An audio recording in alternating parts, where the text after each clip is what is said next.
میں سے خاص بندوں کو چنا اور انہیں نبوت کے منصب پر فائز کر کے ہر قوم کی طرف مابعوث کیا۔ ان اقوام میں تاریخ انسانی کے ایک قدیم ترین قوم عاد کا نام آتا ہے۔ قوم عاد جزیرۃ العرب کے جنوب کے صحرائے احقاف میں آباد تھے، جو موجودہ یمن اور عمان کے علاقے ہیں۔ عرب کی قدیم تاریخ میں ان کو عاد اولیٰ کے نام سے یاد کیا جاتا ہے۔ دراصل عاد حضرت نوح علیہ السلام کے نسل سے ایک شخص تھا جو نوح کے بیٹے سام کی اولادوں میں سے تھا۔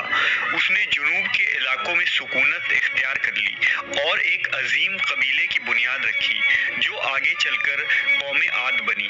تاریخ انسانی میں قوم عاد عظیم و طاقتور لوگوں میں سے سر فہرست ہیں۔ یہ لوگ نہایت ہی لمبے، زور آور اور مضبوط ہوتے تھے۔ ان کی جسمانی مضبوطی اور قد و قامت بے مثال تھی۔ وہ لمبے لمبے درختوں کو ایک ہاتھ سے پکڑ کر اکھاڑ پھینکتے تھے۔ مورخین کے مطابق وہ اونچی اونچی پہاڑوں کو کاٹ کر عالیشان محل بنانے کا فن جانتے تھے، جو اس زمانے میں دنیا کی سب سے بڑی فنکاری تھی، اور عاد اس میں بے مثال مہارت رکھتے تھے۔ معاشی طور پر قوم عاد بہت ہی خوشحال تھے۔ ان کے علاقے سرسبز و شاداب اور زرعی طور پر ان کے علاقے کسی خزانے سے کم نہ تھا۔ اس قوم کے لوگ چونکہ قوی ہیکل اور طاقتور تھے، لہٰذا باہری دشمنوں سے بھی انہیں کوئی خطرہ نہ تھا، اور اطراف کے علاقوں میں رہنے والے اقوام بھی ان کے زیر دست تھے۔ قوم عاد کے آثار 2000 سال قبل مسیح سے 1 صدی عیسوی تک ملتے ہیں۔ اللہ نے قوم عاد کو بے شمار نعمتوں اور رحمتوں سے نوازا تھا، مگر طاقت و حاکمیت کے نشے میں چور یہ قوم غرور و غفلت میں مست ہو گئے اور زمین میں فساد مچانے لگے۔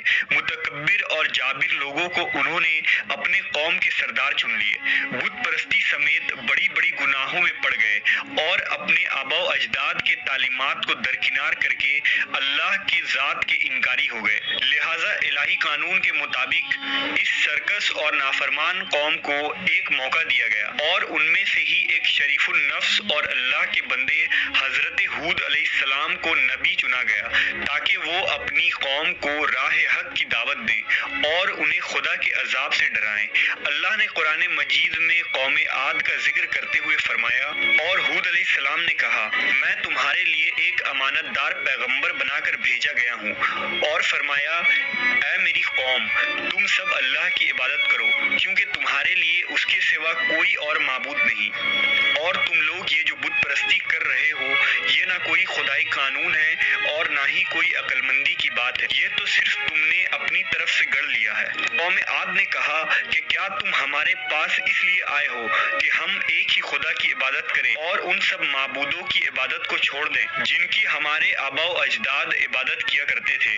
قوم عاد نے کہا، اگر تم واقعی سچے ہو تو تم اپنے وعدے کے مطابق عذاب الہی لا کر بتاؤ۔ حضرت ہود علیہ السلام نے کہا، اب تو یہ طے ہو گیا کہ تمہارے رب کی طرف سے تم پر قہر الہی نازل ہو جائے اور عذاب آ جائے۔ لہٰذا اللہ کے حکم سے ایک تیز و تند طوفان قوم عاد کی طرف بھیج دی گئی۔ یہ ریت کی طوفان 7 دنوں تک مسلسل چلتی رہی اور ان کی بلند ترین عمارتوں کو زمیں بوس کر دیا۔